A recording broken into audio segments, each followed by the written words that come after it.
Plus 3 రోజుల వరకు కూడా మేమే వేయటం ఉంది. 3 రోజులు మారినట్టు ఎట్లా మారింది ఎందుకు అని చెప్పండి. ఎలక్షన్ 3 రోజులలో మొత్తం మారింది. లక్షల చీరలు మార్చింది, లేకపోతే లక్షల రిటర్న్ మార్చింది, 5,000 ఓట్లు ఇచ్చిన మందు. లేదంటే ప్రభుత్వం చెప్పింది కరెక్ట్ వాస్తవమేనే చెప్పి అభివృద్ధి చేస్తాం, అభివృద్ధి బాగా కొంత ఉంటుంది. అప్పుడు గవర్నమెంట్ ఓట్ రివ్యూ కూడా పోలింగ్ డే రోజు బయట వచ్చేసినారు రౌండ్ రోడ్డు మీద అసలు దీని మీద గవర్నమెంట్ మాదే ఎవడైతే రండ్రా ఎవరు పోయి కొట్టుకోండి ఇప్పుడు కూడా ఏంది పట్టుకుంటూ కూడా ఏం కాదు మేమే ఉన్నామంటే దయచేసి ఓటు వేయాలి. మిగతా వాళ్ళు నిజమైన ఓటు వేయాలంటే కూడా భయపడతారు. అదే ఏం చేస్తున్నాడు అని భయపడతారు. భయం కూడా వచ్చింది. విడిగా ప్రభుత్వం పూర్తిగా సహకరించి పోలీసులు అటు ఇటు డబ్బులు వస్తుంటాయి. ఇక్కడ పోలీసులు ఏమంటారు అసలు ఎలక్షన్ కమిషన్ కూడా అసలు ఏం పట్టించుకోవచ్చు. సార్లు ఎన్ని కంప్లైంట్ చేస్తారు. ఒక్కటే బై ఎలక్షన్ నడుస్తుంది. ఒక్క బై ఎలక్షన్లో వీళ్ళు ఇట్లా జరుగుతుంది, ఇవన్నీ రూల్స్ విరుద్ధంగా జరుగుతుంది. ఎన్ని కంప్లైంట్ 100 కంప్లైంట్ కూడా ఒక మాట మాట్లాడాలి. స్వయంగా మేము అందరం పోయి కలిసిన కూడా ఎలాంటి అధికార పార్టీ తనకి అందరూ సహకరించారు. ఏం చేసినా విచ్చలు డబ్బులు వచ్చిన మందులు వచ్చి ఎవరు పట్టుకోలేదు. ఇలా ప్రజలందరూ మళ్ళీ 3 ఏళ్ళు మేము ఉండాలంటే ఓడిపోయినా కూడా ఇది గెలిస్తే కూడా మళ్ళీ ఓడిపోయిన అభ్యర్థికే కాన్స్టిట్యూషన్ ఇన్ఛార్జ్ ఇస్తుంది.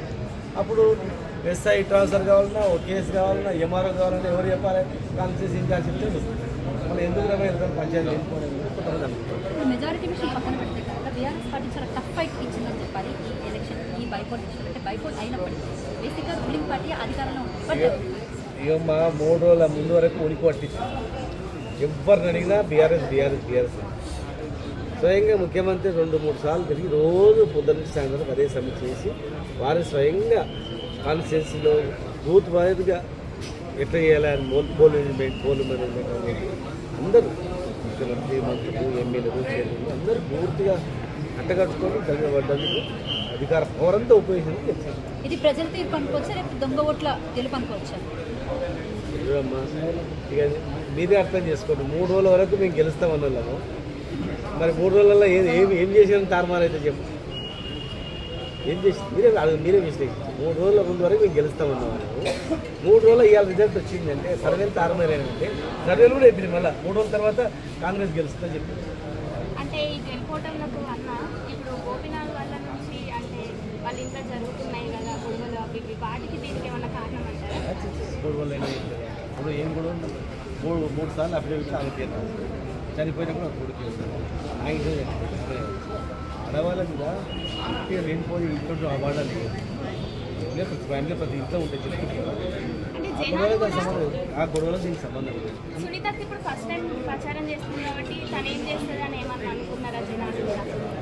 ఇట్లా కాదు, గవర్నమెంట్ రూలింగ్లో ఉంది.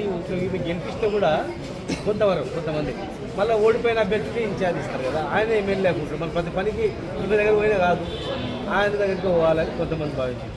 కొంతమంది డబ్బులు కొంతమంది భయపడి, కొంతమంది ఓటేస్తే దొంగ ఓటేస్తే ఏం కాదు అని చెప్పి ధైర్యంగా చేసిపోయింది. అంత పవర్ని ఉపయోగించింది.